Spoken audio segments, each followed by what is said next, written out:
Welcome, everybody, to the Wellness Founders Podcast, where we explore the business of wellness and the people creating the future of well-being. Today, we have Alex Fredericks, who spent 20 years launching 50 plus products, generating over 500 million in revenue and scaling companies from zero to global reach. And he's done that across a bunch of different industries: technology, CPG, blockchain, luxury, entertainment, but especially wellness, which is the one I'm most interested in today that we're going to get into. And Alex, currently spending most of your time building ToneWell as a co-founder. And ToneWell is an analytic voice resonance platform that converts a 30-second voice clip into a wellness snapshot.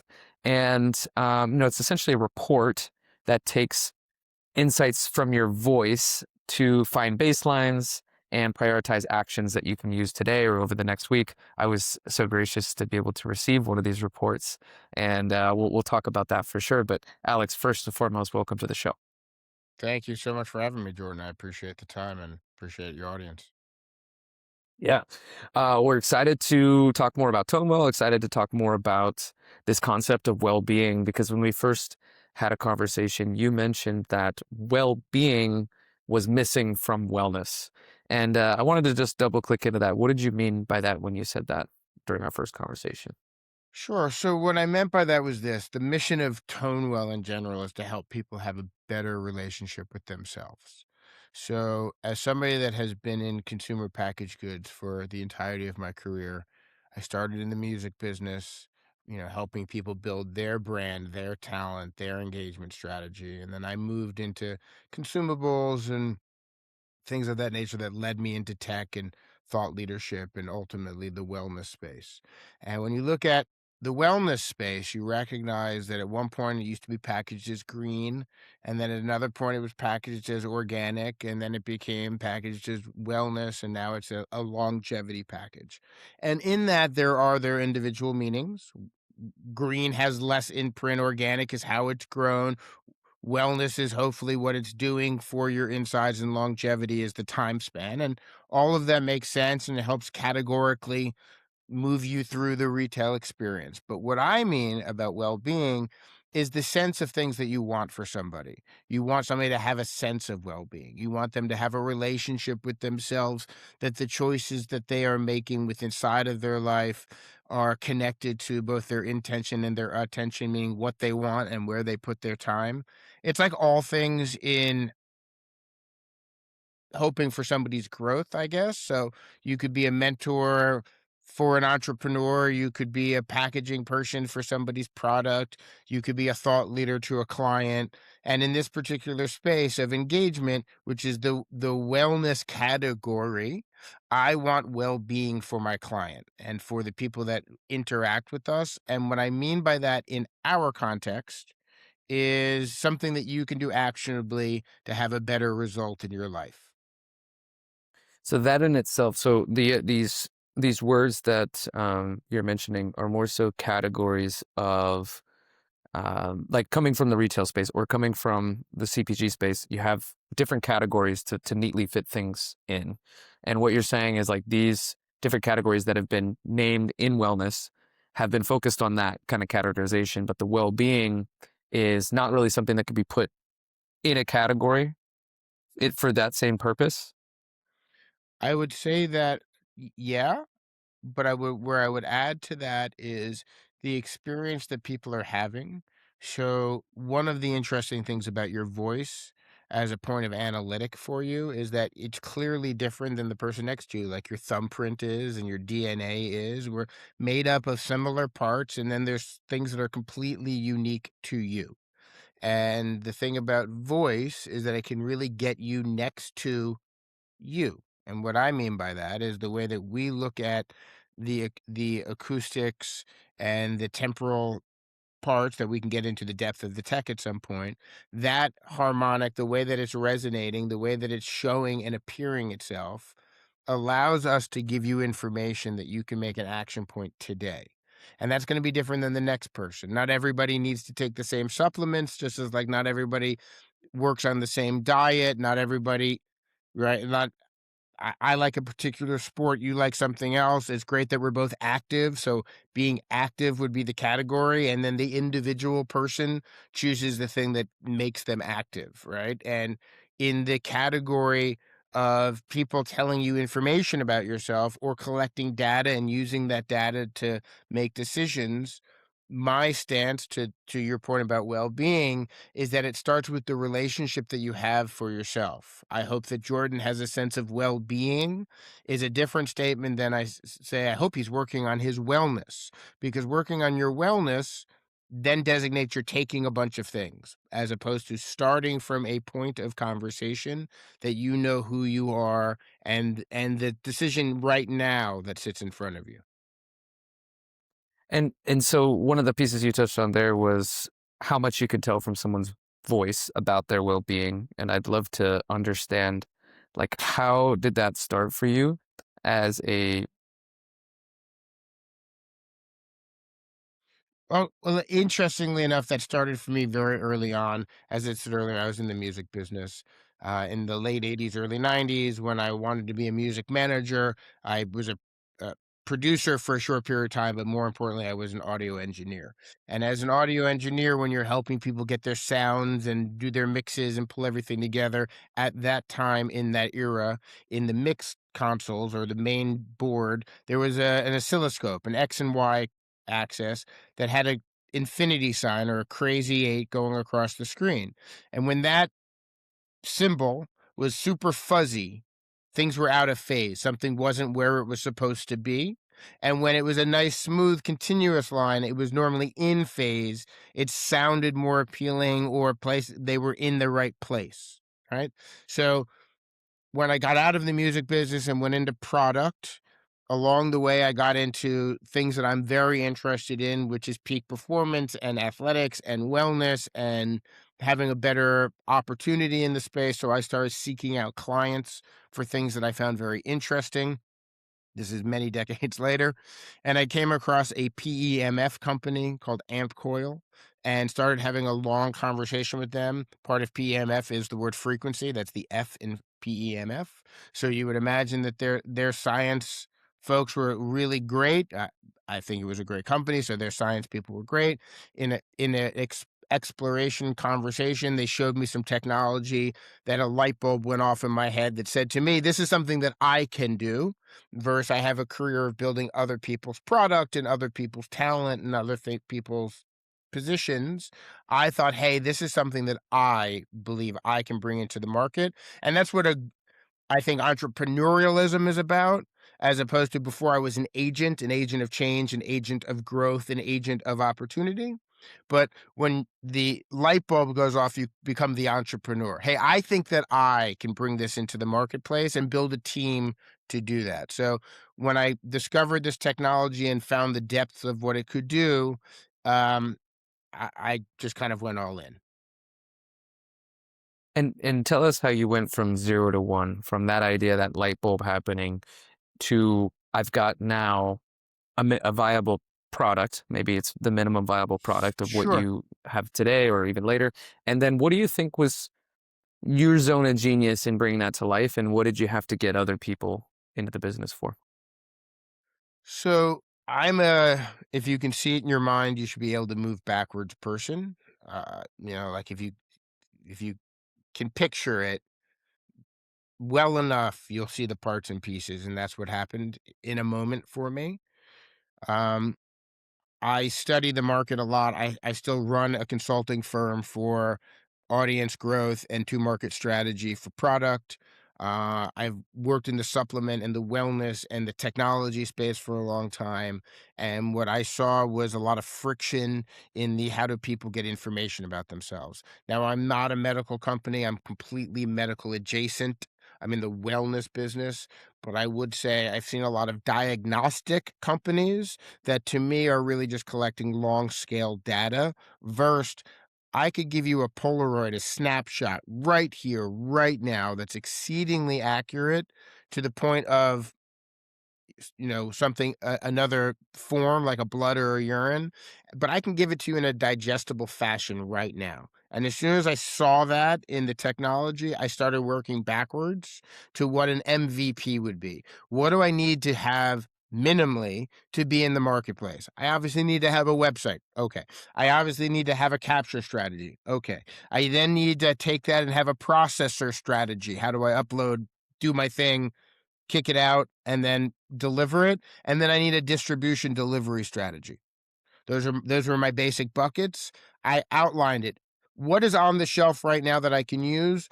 What do I need to build for myself? What do I really want to own? What do I want somebody else's headache, right?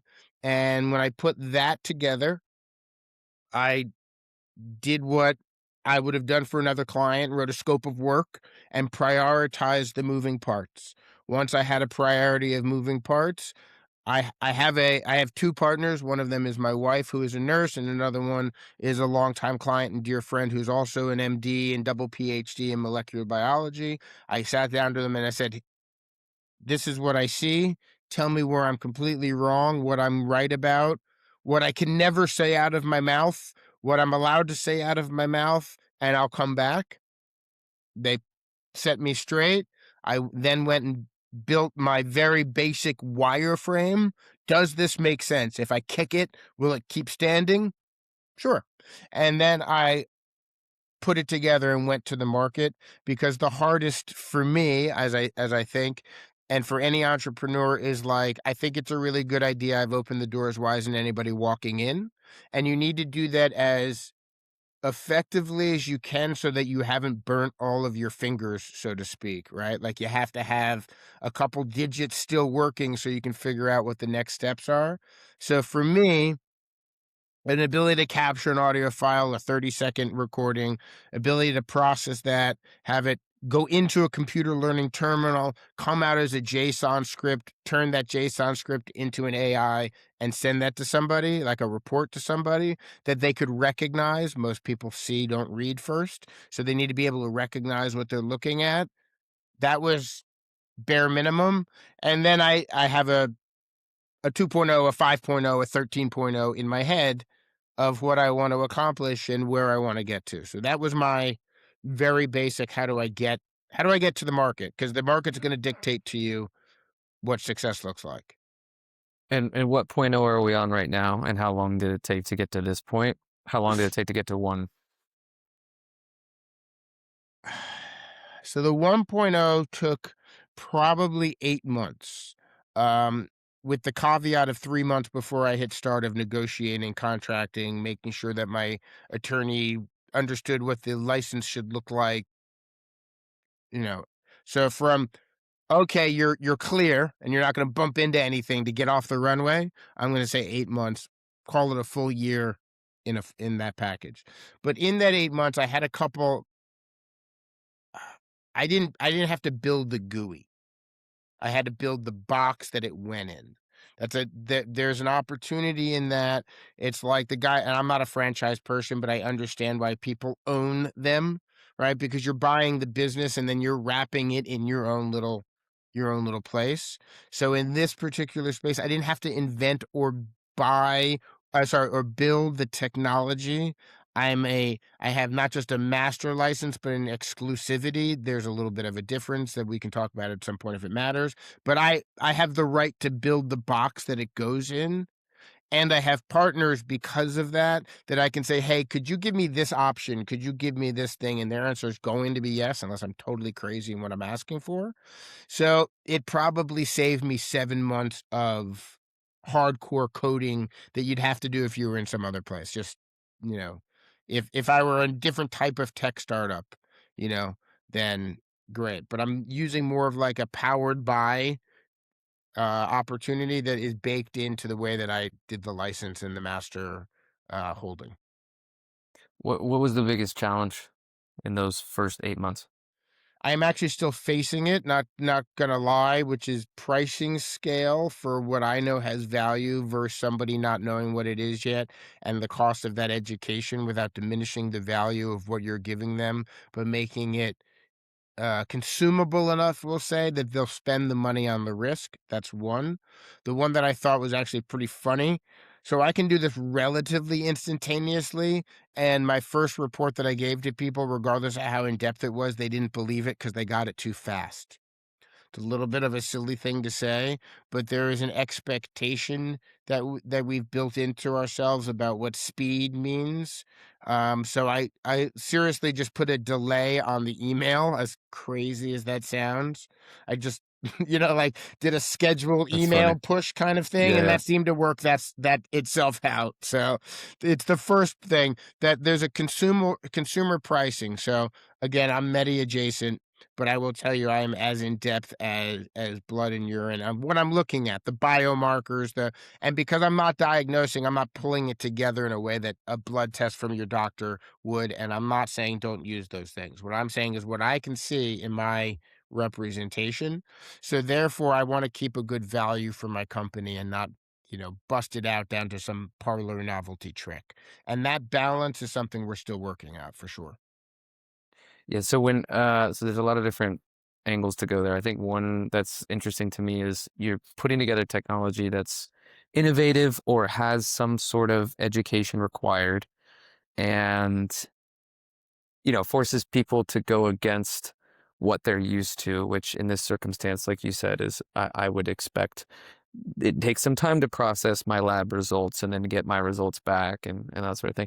So when you're integrating that into a new product like this and you're educating customers, like what is it that you feel like you have to get them to know about this product that The has to be transferred to them? definitiveness of things. The Yeah. definitiveness of things. So we've been taught that your test is who you are. There is no test in this world that is definitively this is who you are. Like, you can be a lawyer on your 5th time taking the bar, okay? Even if you failed the other 4. Right? It doesn't make you not yet. It just means that you haven't qualified. So one of the things that we get are people saying to us like, "But I already do XYZ." And my answer every time is, just because you're putting it in your body doesn't mean your body's absorbing it. Just because, and I'm telling you that these are the results of it. So there's another thing to possibly look at, or because you're just a giant Rube Goldberg machine, meaning like the feather tickled the candle, burnt the rope, moved the bowling ball, pushed over the dominoes. That's what shot the hoop, right? Like, that somewhere in those lines, just because you have all the parts and pieces doesn't mean that they're firing at the same time. What we do and why we call it a snapshot and a performance readiness scan is because I'm using those words very specifically. I'm giving you a right now snapshot. This is what's happening right now in your systems. So even though you do take X, Y, or Z, you take the NAD, you do the MNN, you use red light therapy, but there's a hitch in your giddy up somewhere. So all of that stuff is just asparagus, meaning running straight through you, right? Like, it just off there it goes. Now, if you were to fix that a little bit, so it wasn't a colander, but it was a bucket, meaning it wasn't leaking water, then maybe all of the peak performance stuff that you are doing then could optimize. So what we are is telling you what the readiness score is right now. So the education point for us, to your question, is how definitive things are. We're so black or white, and you're like, yeah, but it's really, there's like this gray area that you're really in. So even though you don't eat X, or you do have hyper filtered water or whatever, well, there are other factors that could stop or promote, and that's really where the thing is that we have to just help people with. And so if we're talking about the one that I received, right? And I don't know if it's okay for me to show it on this or Fine if by me, you that's yours. okay. Okay, cool.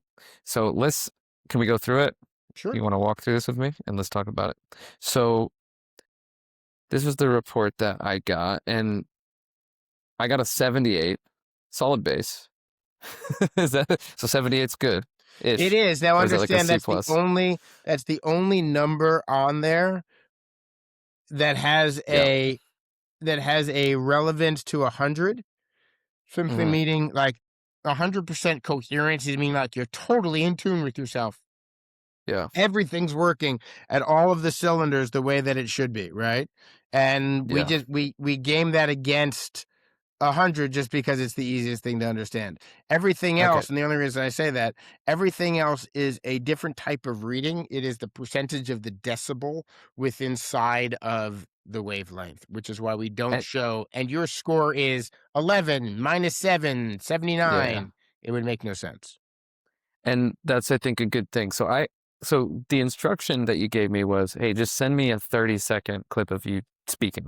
Mhm. And what was so confusing for me as someone who's very structured and oriented towards prompts and questions, I was like, tell me, what am I talking about? But you're back to And my then point about the definitiveness. That's kind of the that's the understand. funny, So, yeah, that's the like, funny part about just all to of it, take a right? sidebar here for 2 seconds, and the reason that I got into this because of years of coaching and working with people, and you recognize people say things like, "I don't have the bandwidth for that," or "That didn't Yeah. resonate with me," or "You better watch your tone when you talk to me." These are all frequency words.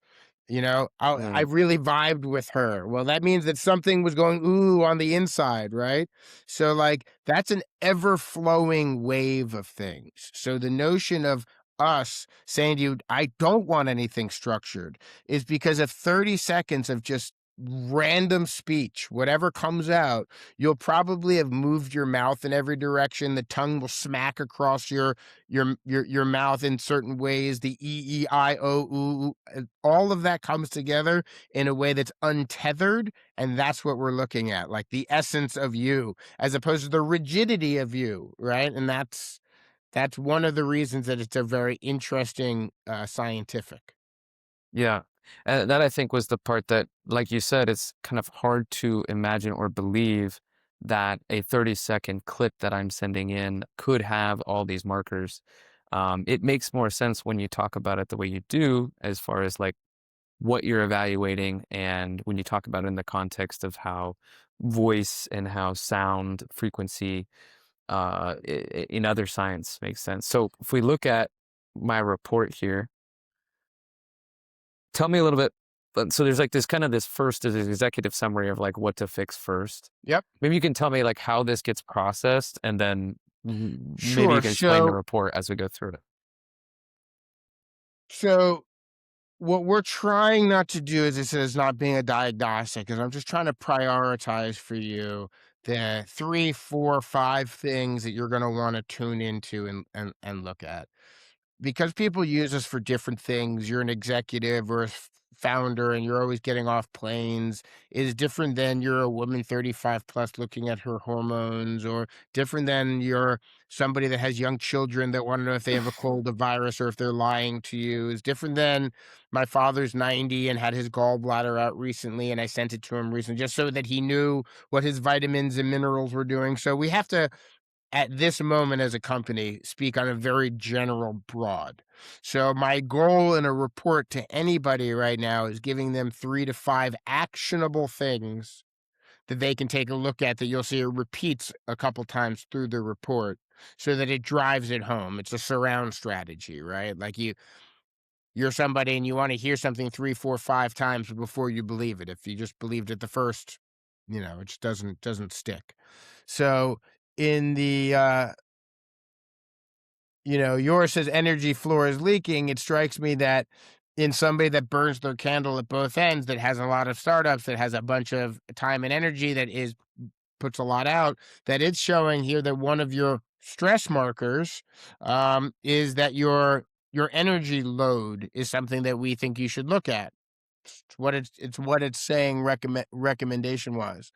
Um, and then minerals are minerals, toxic and lifestyle is what it is. Digestion is a very interesting one. I don't know if it came out on yours, but a lot of conversation we get from people on digestion is somewhere later we'll talk about oral health and they'll say, "But I brush and I floss and I oil pull or what have you." And I say, "Okay, but you recognize it said digestion earlier and your mouth is the beginning of your digestion process. So maybe those two are tied together and you can take a look at how they pair together." Mm. Yeah, it's interesting to read it. I think there's parts of it that are um yeah, very uh I'd say accurate. And I think there's I wonder like how different the reports are. Like, do you when you look at these reports, like, is it kind of There modular they in that sense, it or they're so different it that could be wildly different depending upon where you are in your day and what's happening. We work with a bunch of yeah. practitioners that work with inside of the PTSD field. One of them is is a licensed ayahuasca and ketamine therapist, Hmm. and they use this before and after with their patients to help them actually, we'll say, focus in on their intentions and their attentions to help them Yeah. therapeutically. Now, the output of that, I don't know if they really are concerned with the hydration. They probably are, but they're more concerned with other markers, right? And it's about checking in with yourself. As I said earlier, it's building better relationships. So, if you're a peak performance person and you're doing a certain type of cut, you're obviously stressing a load someplace else. It would show up differently than if you were, I don't know, a gain cycle or what have you. So the point is really is understanding that individual snapshot. It is saying, Hmm. I have felt like this before. Maybe I can get an exact snapshot of it right now. Or I feel great right now. I'd love to know what's going on. I just got off my 5th airplane. Do I have a pathogen or a toxin or a virus load? It's really more of a, the check-in than saying, "I have X." That's Yeah, what yeah. blood and urine is for. Get your hair done, get the DNA swabs of your mouth, do the DNA test spits. All of that works together. So, we're working with a company that's in the wearable space in the UK that does something for sleep, um, because you can pair this with that. They're not to the point of categorical, talking about, like, wellness. The moat isn't like I do this versus I do that. It's how do Yeah. you judge what the outcome of one is? I do hyperbaric and infrared. I don't know if I'm going to do them both on the same day that I also did PEMF and cold plunging. I take this supplement and that supplement. If you're a woman and you have a cycle, what are you doing in different times of that cycle? It's using all of these tools to have a better outcome. That's to my point of why I say well-being, because I like this versus I like that is okay, well, as long as you are exercising, that's great. Yeah. Yeah, I think there's something to be said in kind of wellness in general and well-being where, well, there's the identification that we're talking about where you could take one of these tests and start to identify with it and be overly indexing on what something says rather than also taking multiple different points, and being able to kind of use all the different areas or all the different Sure. types of tests to So, figure out like, on that point, and to the point of, like, how I know this works, or I'm not the Lone Ranger, there's plenty of other, call them, larger scale. So in 2025, the Annals of American Medicine researched 25-second clips, mind you, not 30-second. Oh, I got a 5-second bumper. And out of 15,000 people that they had in their patient cadre for a particular study, they found that over 70% of them they could diagnose what were forms of depression. Right. right. There are heart studies, there are neurology studies, because, like, the converse of this would be the opera singer that can shatter the crystal glass, right? It's not just that you're hitting the right note, it's that it's the right pitch inside of that for the crystal. A different crystal could have a different note because it's thicker or thinner, or right, or a different structure because it came from a different place. So you have to find the exact sweet spot to go that way. So the converse of that, what you are broadcasting, has a bandwidth, a meter that you're like, okay, between here and here, we can recognize that is this thing. And so I feel like there's, obviously a lot of use cases. You just mentioned like a bunch of different types of people who could use this. From the business side, as you're going through this pricing challenge, figuring out the market fit there, and you're also figuring out all these different use cases. Where do you figure out what to focus on in your messaging? And like, is there a particular ideal client persona that you think is number one right now?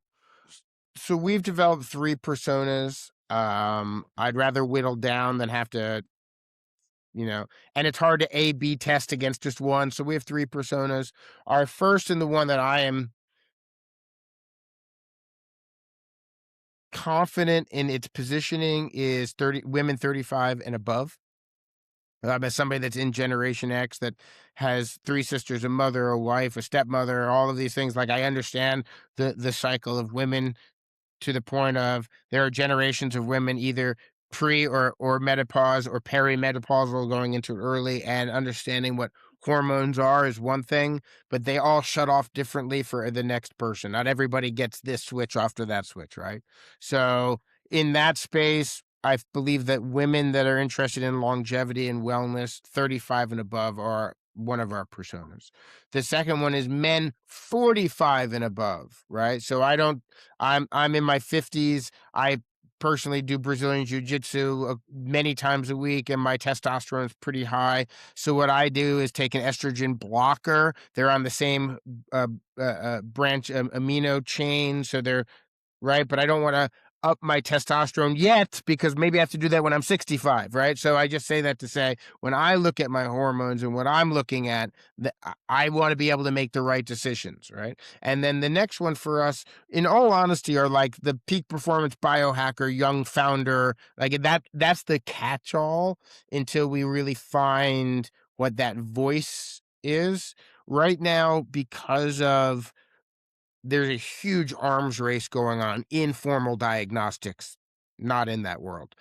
So when you recognize that Whoop and Aura are battling out for infrastructure, and when you recognize that like Function Health and companies like that are also big data, and there's nothing wrong with any of it, but they're going for a completely different audience. But inside of that, there is a enormous amount of money being spent on the education of personal engagement wellness.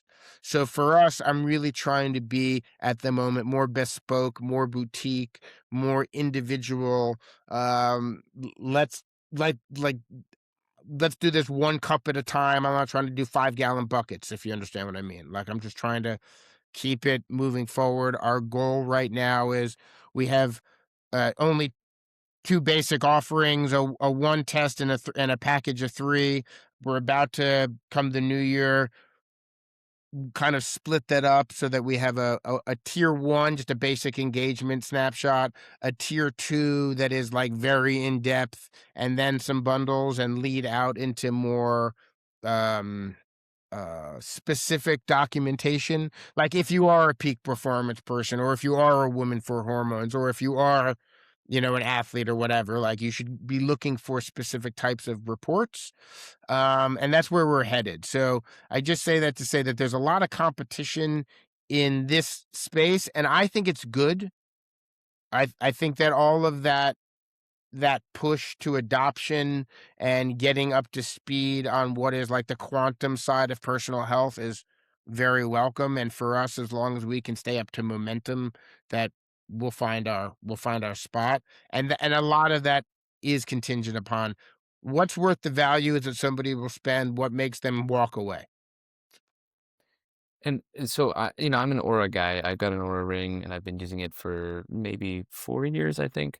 And I'm curious. So you talk a bit about like the diagnostics, talk about the data collection, and you talk about what you're doing differently because you're kind of in slightly different areas. Where does it meet? Because you said they're fighting for infrastructure, a company like Whoop or a company like Aura, and then how do you fit within that in the future? Is there a place where, or is there a vision of this where you guys get acquired by one of those types of companies, or like how are you envisioning all of this working together? So I think that if I extrapolate it out a little bit far enough, you recognize that what I mean by big data is, like, at some point you were a runner 10, 15, 20 years ago, and you knew how to check your pulse, and you owned a journal and a pen. Okay. You took your resting heart, your peak performance heart, and you wrote them down and you tracked them. It's what you did if you were a performance athlete. You just tracked it. You tracked how much you slept. You tracked how many calories you ate. There are guys that have journals and journals and journals on bookshelves. That is what that is doing. It's doing it better than your memory can do it because it's taking it when you're actually asleep. That's really your resting heart rate. And it's taking it when you're at your, level 4 zone, like doing the best job of it. So now if you could then apply that with a rubric of what your protocols are, you're going to have a better outcome. So for me, when you integrate everything and you wake up in the morning, when you wake up in the morning, it's the best time to be grateful because you just woke up. So saying thank you normally starts your day off in a good stead. So I say that in this case of if you woke up in the morning and before you've put anything into your body at all, you do a ToneWell.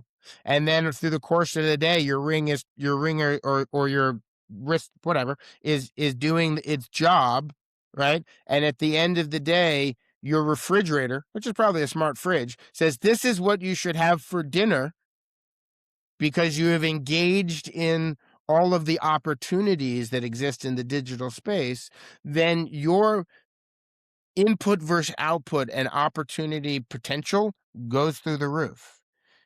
So for me, it, like the notion of getting my blood done once a year for a physical, twice a year, God forbid I have something wrong with me. That's cool. It gets all of the big information. I have it. It's there. But in the time that it takes to be collected and said to you, your blood has absolutely changed. So it's not great for now, now, now, now. And it becomes very expensive if that is what you're using it for. So then how do I get other options for that? Well, if I'm using ToneWell, and I make a bunch of decisions in that course of the year that help me eat better, exercise better, get better hydration, get better sleep, keep my stress low, and I'm tracking it with my wearables. By the time I get my blood and my urine done for maybe my insurer or whatever, you have great blood, you have great urine. So it's how you opt in on your life. Like how participatory are you in your own life? In business, it's the same thing. I am building something right now.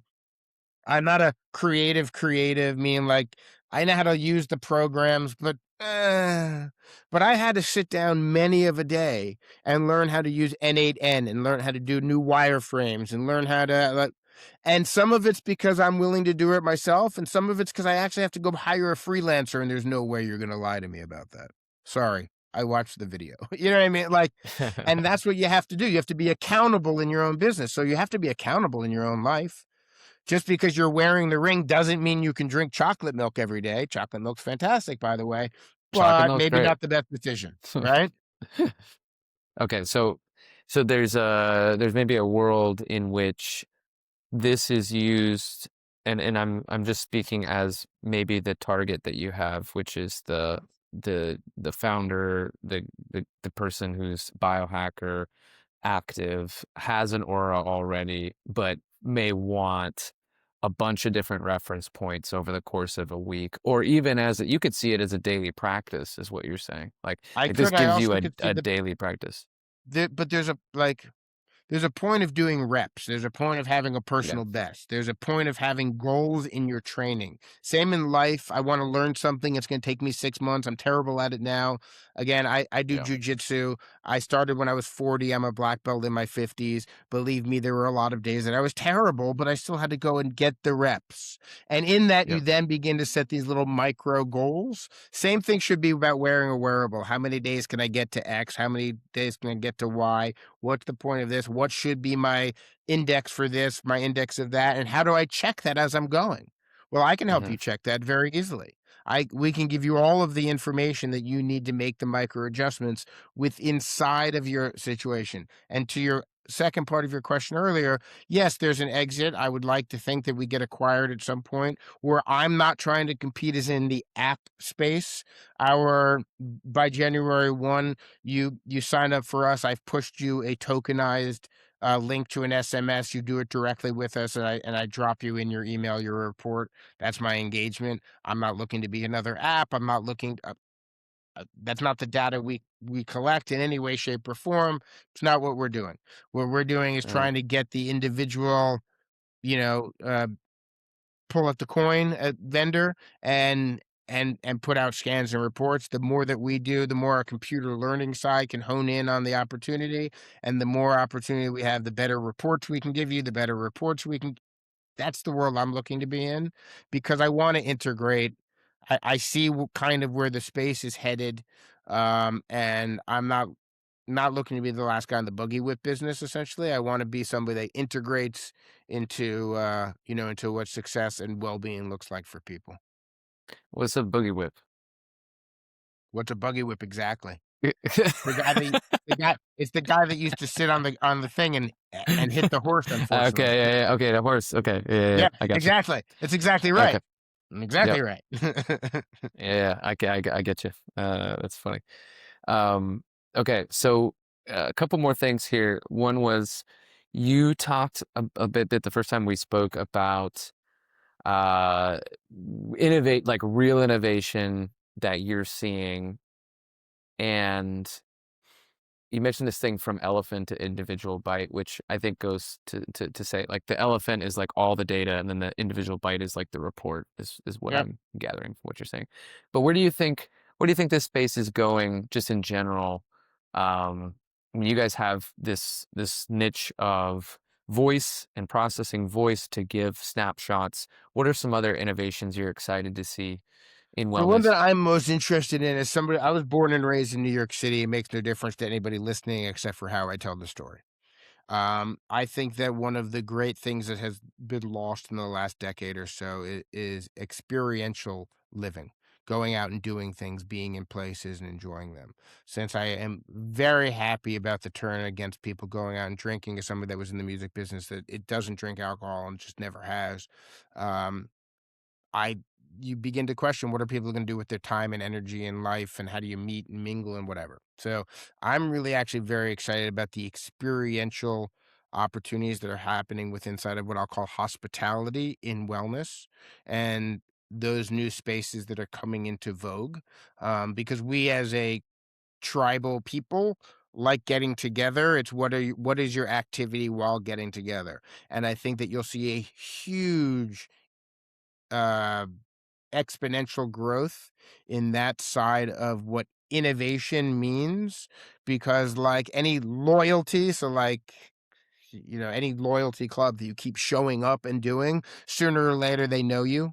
Like, I know what you like to eat, where you like to sit, right? And as soon as that happens, what can that offering look like in the product space, in the experience space, in the optimizing space, in the networking?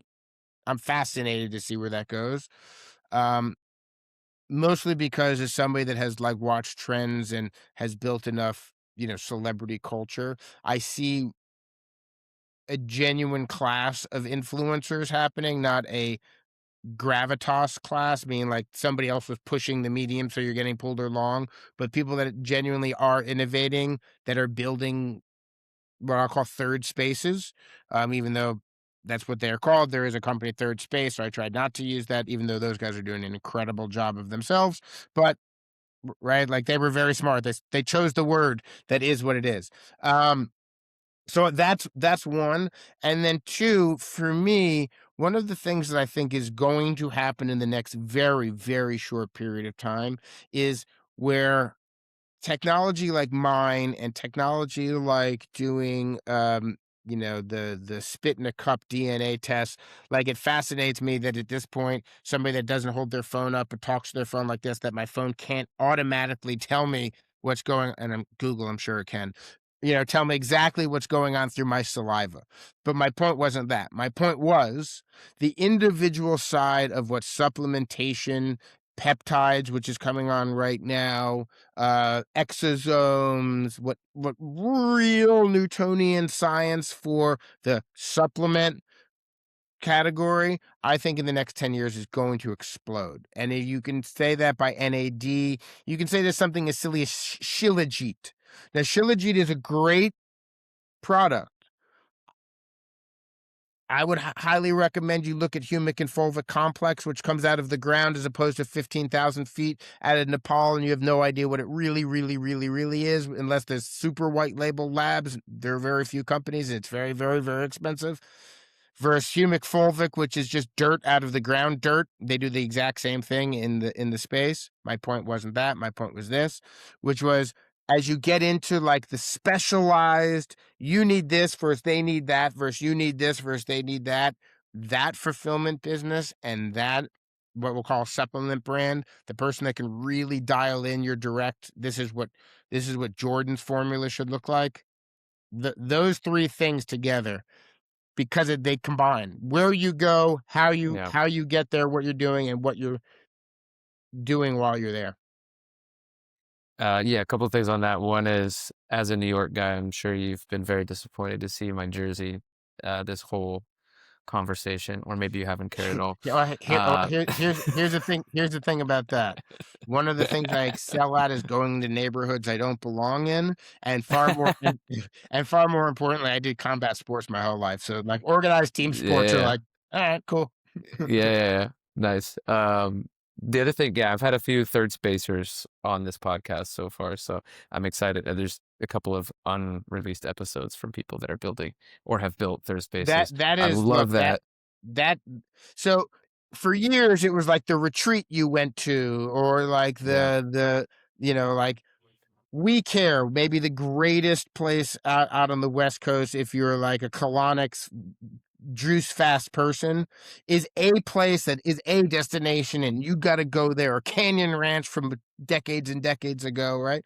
But like the notion that there are these little pop-ups that used to be like nightclubs, but they're not now. They're like, yeah, what am I going to do, with my time? How do I better yeah. myself around people I want to be around that are also bettering themselves?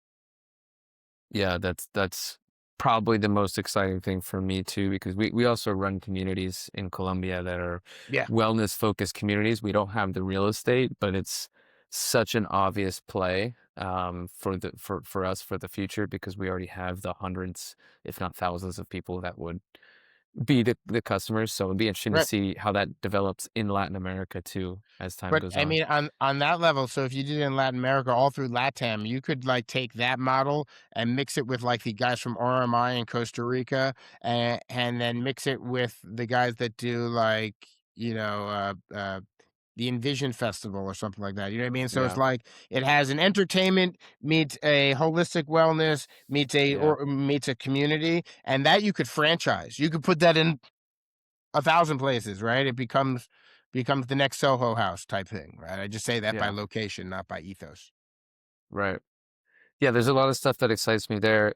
One thing we didn't touch on, which is maybe more personal to you, but I'm curious about is like the transition in entrepreneurship from being what someone you described as an agent, maybe a change agent, someone who comes in and is hired to turn things around or to build, to scale products, um, get users, things like that. How has that transition been for you, just mentally, personally, and It's has that come actually pretty easy?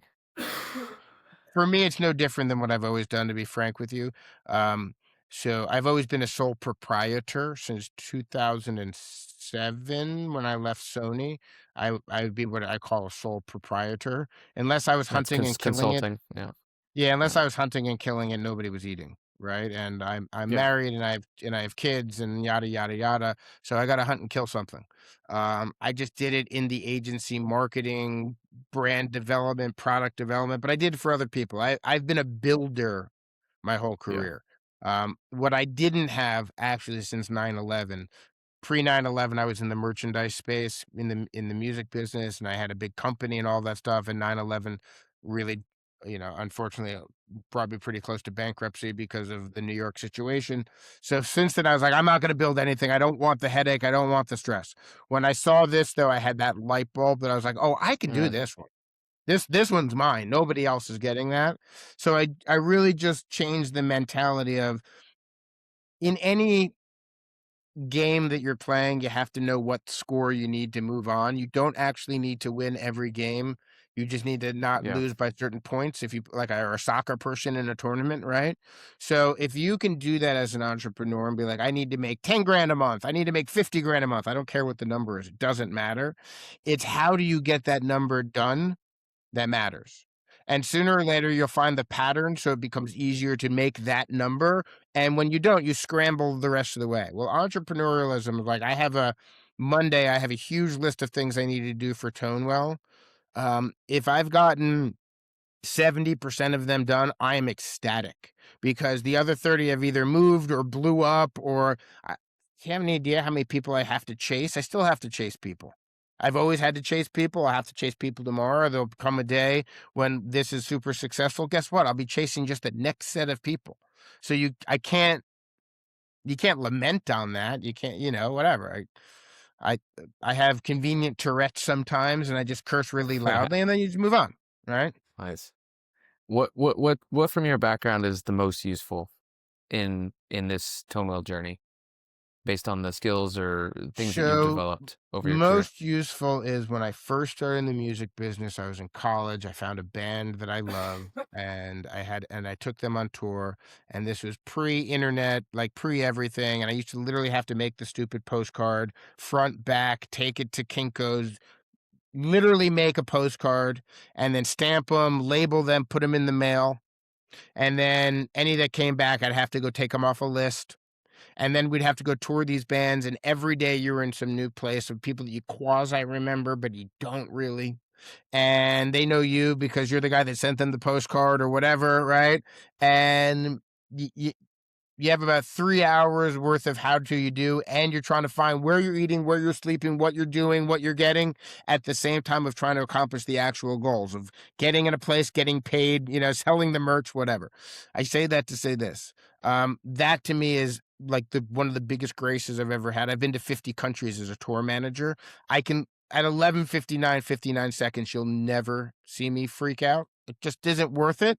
So that ability to like read a room, scramble where I need to get to, find the 5 people I need to talk to, entertain the 3 people over there that really have what I need, and keep it all moving without it being personal. Like if we're sleeping in the van tonight, that's where we're sleeping, guys.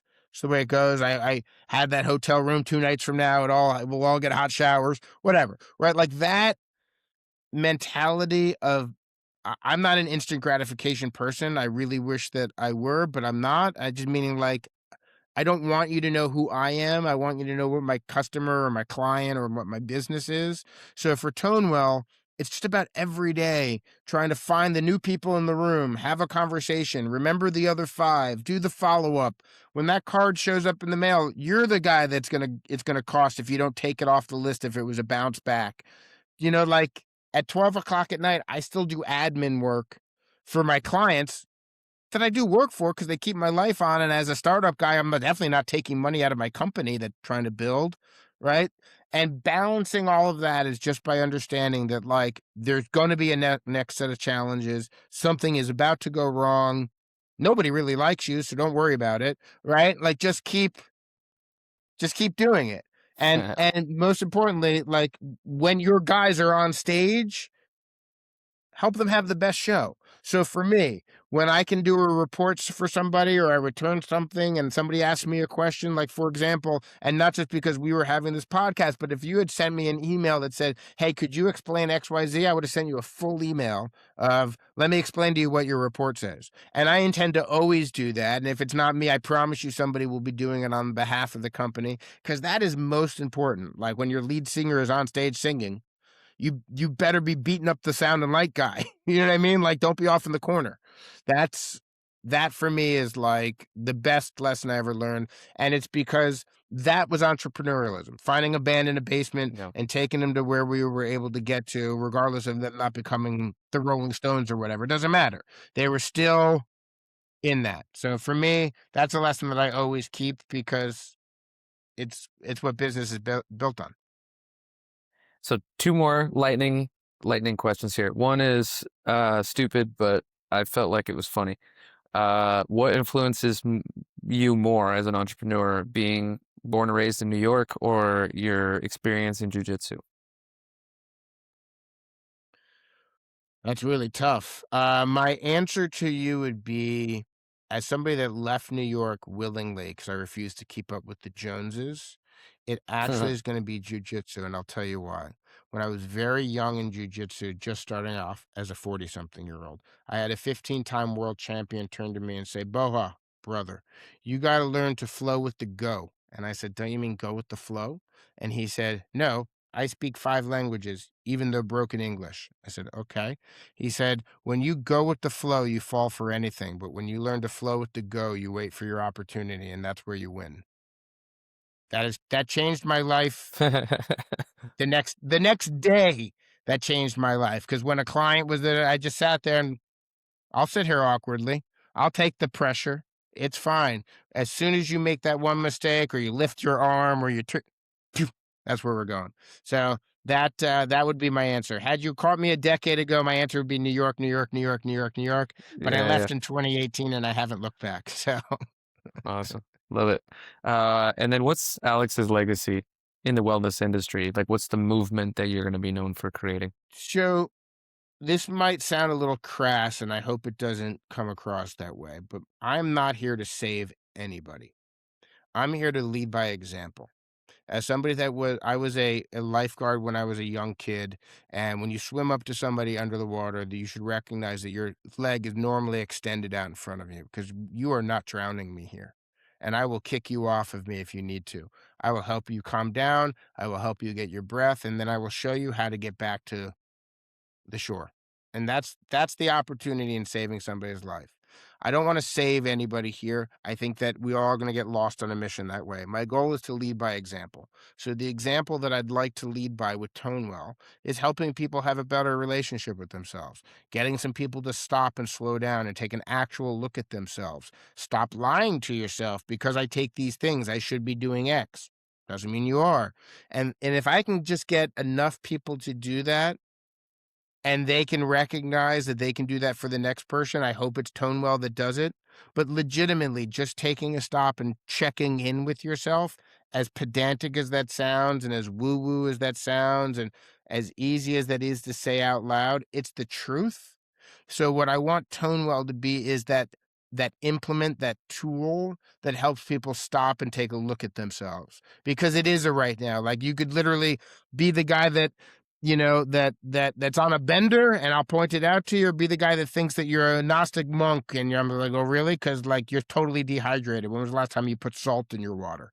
Right? Like, everybody can be a little bit better. And that's kind of what we hope to do. Love it. Alex, it's been a pleasure to speak with you, to learn from you. Yeah, I feel like I got a lot of game from today, and I'm I excited appreciate the to see time, how this Jordan. turns out. That was fun. Yeah. Where can people find you? So, ToneWell is tonewell.co, TONEWELL.co, and myself, Alex Fredericks. I am a very Googleable person, and you can find me on LinkedIn probably most easily. Googleable. All right, folks. Googleable. Thanks so much. Google this man, Alex Fredericks. I'll put all those links in the description as well. But thanks so much again, Alex, for your time today. Thanks so much. Have a great day.